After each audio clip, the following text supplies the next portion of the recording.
வணக்கம் வியூவர்ஸ். சென்னை கந்தக்கோட்டம் முருகன் கோவில். இந்த வீடியோவை ஸ்கிப் பண்ணாமல் முழுவதும் பாருங்கள். நம்ம சேனலுக்கு இது வரைக்கும் சப்ஸ்கிரைப் பண்ணாதவங்க சப்ஸ்கிரைப் பண்ணுங்க. அப்பதான் நாங்கள் வெளியிடுகிற வீடியோக்கள் உங்களுக்கு உடனுக்குடன் நோட்டிபிகேஷனில் வந்து சேரும். அருள்மிகு கந்தசுவாமி திருக்கோவில், கந்தக்கோட்டம், சென்னை. சென்னை பாரிமுனைக்கு அருகில் உள்ள கந்தக்கோட்டத்தில் இக்கோவில் அமைந்துள்ளது.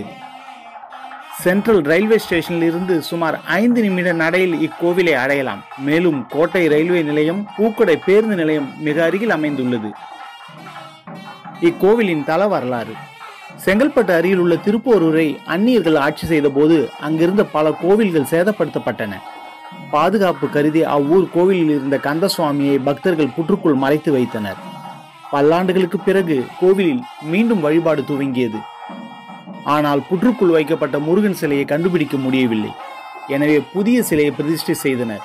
தற்போதைய கந்தக்கோட்டம் பகுதியில் வசித்த பக்தர்கள் இருவர் கிருத்திகை நாட்களில் திருப்போரூர் சென்று சுவாமியை வழிபடுவதை வழக்கமாக கொண்டிருந்தனர். ஒரு சமயம் அவர்கள் திருப்போரூர் சென்று திரும்பிய போது ஓய்வுக்காக ஒரு மரத்தடியில் தங்கினர். அப்போது ஒரு பக்தரின் கனவில் தோன்றிய முருகன் அருகில் இருந்த புற்றில் தான் சிலையாக இருப்பதை உணர்த்தினார். புற்றில் இருந்த சிலையை எடுத்த பக்தர்கள் ஊர் திரும்பினர். முருகனின் வழிகாட்டுதலின்படி ஓரிடத்தில் சிலையை கீழே வைத்தனர். பின்னர் அங்கிருந்து அதை எடுக்க முடியவில்லை. அந்த இடத்தில் ஒரு கோவில் எழுப்பினர். கந்தசுவாமி என்ற பெயரையே சூட்டினர். பெத்தநாயக்கன்பேட்டை என்று அழைக்கப்பட்ட இப்பகுதி முருகன் கோவில் அமைந்த பிறகு கந்தக்கோட்டம் என மாறியது.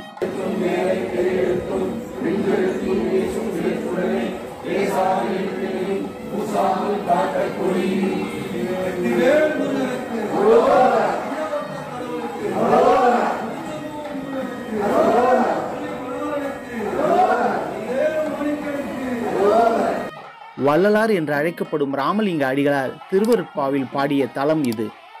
தருமமிகு சென்னையில் கந்த கோட்டத்துள் வளர்தலம் ஓங்கு கந்தவேலே, தன்முக துயமணி உன்முகச் சைவமணி சண்முக தெய்வமணியே என வள்ளலார் திருவருட்பாவில் இக்கோவிலை பற்றி பாடியுள்ளார். இக்கோவிலின் மூலவர் கந்தசுவாமி, உற்சவர் முத்துக்குமாரர். இக்கோவிலின் பெண் தெய்வங்கள் வள்ளி மற்றும் தெய்வயானை, தல விருட்சம் மகிழம், தீர்த்தம் சரவண பொய்கை, ஆகமம் குமாரதந்திரம். இக்கோவில் 500 முதல் 1000 வருடங்கள் பழமையானது என கல்வெட்டுகள் தெரிவிக்கின்றன. இத்தலத்தில் பாடியவர்கள் ராமலிங்க அடிகளார், சிதம்பரம் சுவாமிகள், பாம்பன் குமர குருபரதாச சுவாமிகள்.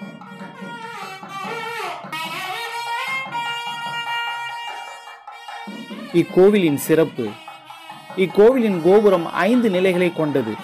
உற்சவர் முத்துக்குமாரர் தனி கொடிமரத்துடன் உள்ளார். இவர் தனது முகத்தில் புள்ளிகளுடன் மிகவும் அழகு பொருந்தியவராக காட்சி தருகிறார். விசேஷ காலங்களில் இவருக்கே பிரதான பூஜை நடத்தப்படுகிறது. இங்குள்ள விநாயகர் குளக்கரை விநாயகர், சித்தி புத்தி விநாயகர் அமர்ந்த கோலத்தில் தனிச்சன்னதியில் உள்ளார். சித்தியும் புத்தியும் ஒரு காலை மடக்கி மற்றொரு காலை தொங்கவிட்ட கோலத்தில் காட்சி தருகின்றனர்.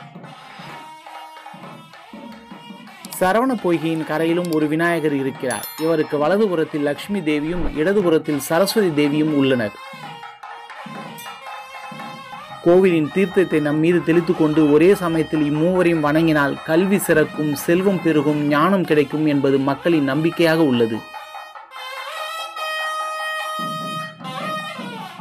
இத்தல பெருமை: சுவாமி இவ்விடத்தில் தானாக விரும்பி நின்றவர் என்பதால் பீடம் இல்லாமல் தனித்து தரையில் நின்ற கோலத்தில் காட்சி தருகிறார். அளவில் மிகவும் சிறிய மூர்த்தியாக உள்ள இவருக்கு இருபுறமும் வள்ளி, தெய்வ யானை ஆகியோர் தனித்தனி சன்னதிகளில் உள்ளனர். மூலவருக்கு நேரே வாயில் இல்லை. அவருக்கு கொடிமரத்திற்கும் இடையே துளைகளுடனான சுவர் மட்டுமே உள்ளது. ராஜகோபுரமும் பிரதான வாயிலும் வடக்கு பகுதியில் உள்ளது. இக்கோவில் திருவிழா: தை மாதம் 18 நாள் பிரதான திருவிழா இங்கு நடத்தப்படுகிறது.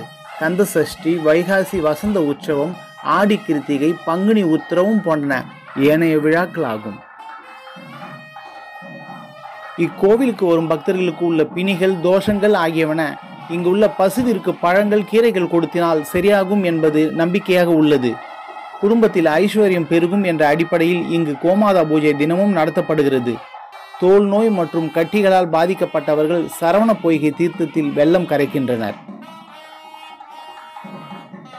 வாரந்தோறும் செவ்வாய்க்கிழமைகளில் விசேஷ பன்னீர் அபிஷேகம் செய்யப்படுகிறது. குடும்பத்தில் பிரச்சனை உள்ளவர்கள் இங்குள்ள சித்தி புத்தி விநாயகருக்கு அருகம்புல் மாலை சாத்தி வழிபட்டால் அவை தீரும் என மக்கள் நம்புகின்றனர். இக்கோவில் காலை 6 மணி முதல் பகல் 12 மணி வரையிலும், மாலை 4 மணி முதல் இரவு 9 மணி வரையிலும் பக்தர்களுக்காக திறந்து வைக்கப்படுகிறது. நீங்களும் இக்கோவிலுக்கு வந்து முருகனின் அருளை பெறுமாறு அன்புடன் கேட்டுக்கொள்கிறேன். நன்றி. இந்த வீடியோ உங்களுக்கு பிடித்திருந்தா ஒரு லைக் பண்ணுங்க, கமெண்ட் பண்ணுங்க. நம்ம சேனலுக்கு இது வரைக்கும் சப்ஸ்கிரைப் பண்ணாதவங்க சப்ஸ்கிரைப் பண்ணுங்க. கூடவே பக்கத்தில் இருக்கிற பெல் பட்டனை அழுத்தி ஆல் செலக்ட் பண்ணுங்க. அப்பதான் நாங்கள் வெளியிடுகிற வீடியோக்கள் உங்களுக்கு உடனுக்குடன் வந்து சேரும்.